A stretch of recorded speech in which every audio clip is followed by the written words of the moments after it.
ఈ దినవాక్య ధ్యానాంశం, దేవుడు మీ మధ్య అద్భుత కార్యములు చేయాలి అంటే యెహోషువ రేపు యెహోవా మీ మధ్య అద్భుత కార్యములు చేయను గనుక మిమ్మను మీరు పరిశుద్ధపరచుకునుడని జనులకు ఆజ్ఞ ఇచ్చెను. యెహోషువ గ్రంథం 3వ అధ్యాయం 5వ వచనం.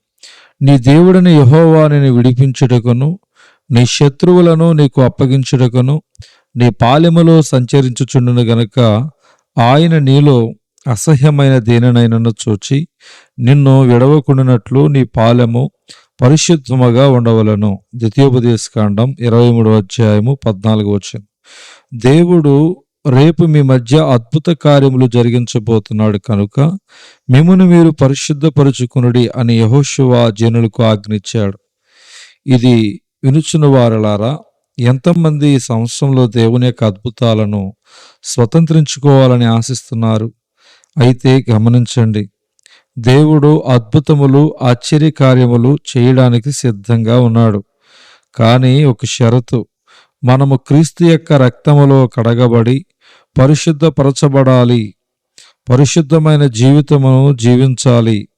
అప్పుడే మన జీవితములో ఆశ్చర్యకార్యములను చూడగలము.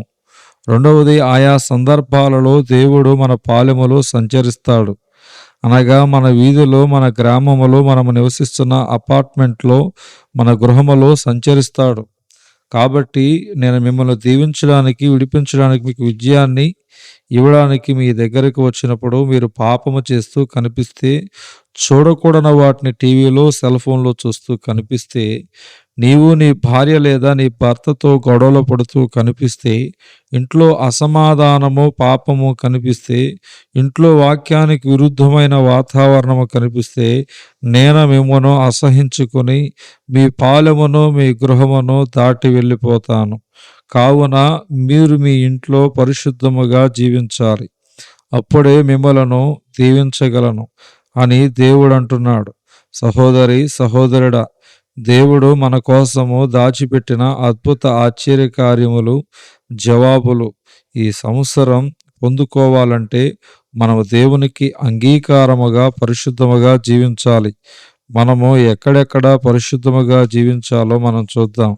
మీ ఇంటి లోపలట పరిశుద్ధముగా జీవించాలి. B Holi in your home. గృహము లోపట పరిశుద్ధముగా జీవించకుండా గృహము బయట పరిశుద్ధముగా జీవించడం సాధ్యం కాదు.